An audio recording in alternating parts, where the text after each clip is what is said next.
unat na yung buhok mo eh. Mamay, magiging kulot na yan. Sige na, game. O, game. Ay na, 1,000 pesos yan. Ay na, game. Ngayon wala na sila. Lumapit. Sige. Ganyan. Oh, ano bang gusto mong gawin? Gusto mo, nakausapin natin yung mga ay nakapag-decorate na ako ng ganyan. May experience na ako, oo. Sabihin mo na sa akin kung ano kailangan mo. Kasi ginaganin niya talaga. Hindi, naayos ko lang buko mo. Kala ko ginano ni Joe. Hindi pala scripted yun. Hindi pala script yun.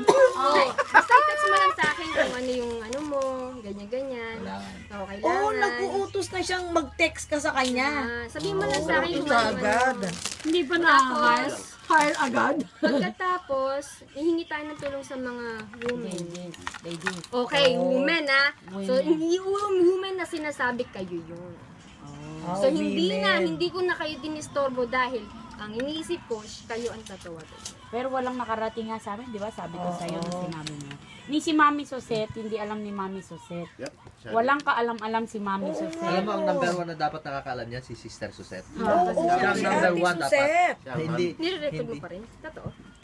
So, bakit? Kumbaga parang...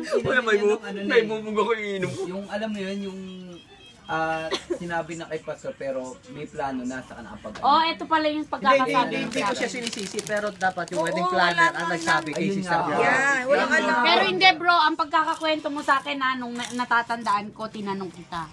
Sabi mo sa akin, nang kasi nag-uusap kami ni Pastor Glenn. Dalawa kayo. Pagkataon, narinig, lumapit si Tuko. Nakita niya. Narinig ni Tuko na nag-uusap si Sito tsaka si Pastor Glenn. So, tinanong ni Pastor Glenn siya, may katulong ka na ba para mag-ayos niyan? So, lumapit yung the first, si John, the first. Siya yung una-una Lumapit. Oh, ako na lang, di ba? Gumanon siya, parang gano'n ang pagkakasabi niya. Inano niya, pinresintan niya yung sarili niya. So, yun ang pagkakasabi niya sa akin, tinanong ko, sabi niya, sabi niya sa akin nang,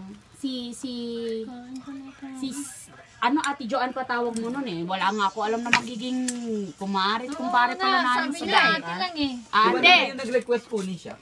Tumigil ka. Hindi, for sure, 100% hindi manggagaling sa akin. Edi na, ate patawag mo nun. So, the other week, nagulat na ako, ninang na. Bakit nagkaroon ng ganon? Bakit siya naging ninang? Kasi, Mali ko ba hindi kayo close?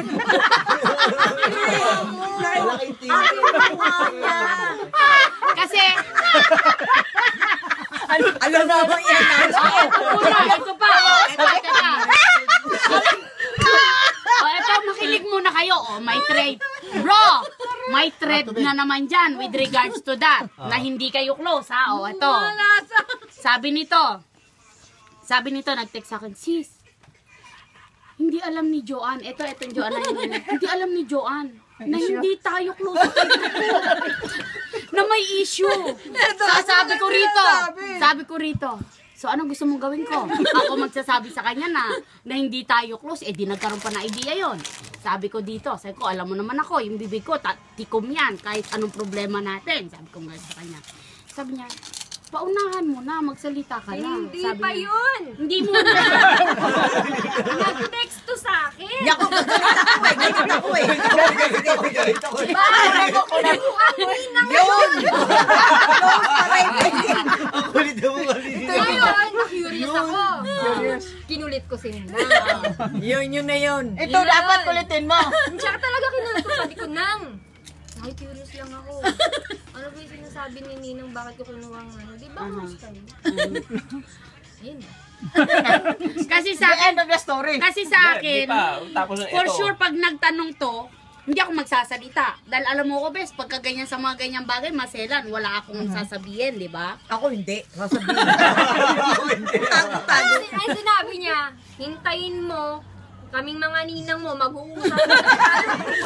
Takot! Hindi na ako makapag Onion, alam mo yung onion? Sabi niya, natatakot ako. Parang tatatag ng onion eh.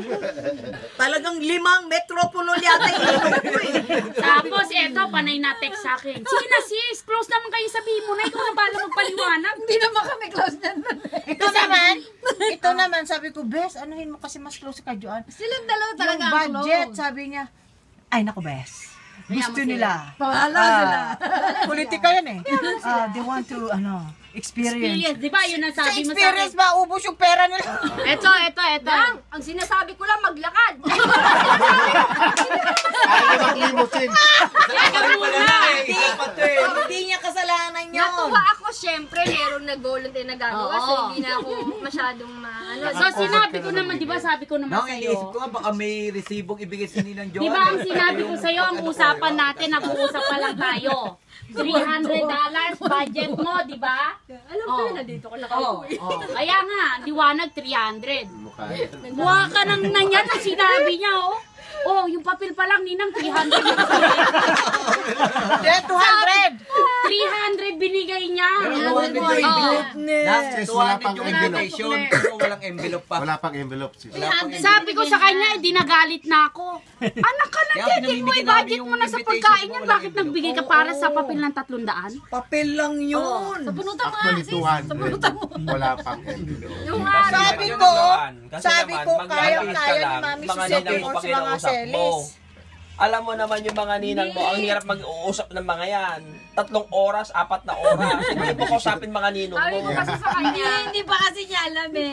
Hindi niya kilala si ano. Kung alam namin, di, syempre aware. Hindi, syempre, alam nga naman siraan naman namin Hindi naman ibang tao sira sa yung... inyo. Oh, Hindi naman sinisira-sira na nga eh. walang may gusto. Birmok, Diba? bigyan mo ng 300 yung bata eh. Hindi naman dapat. Sabi ko nga nito, sabi ko, Bes, alam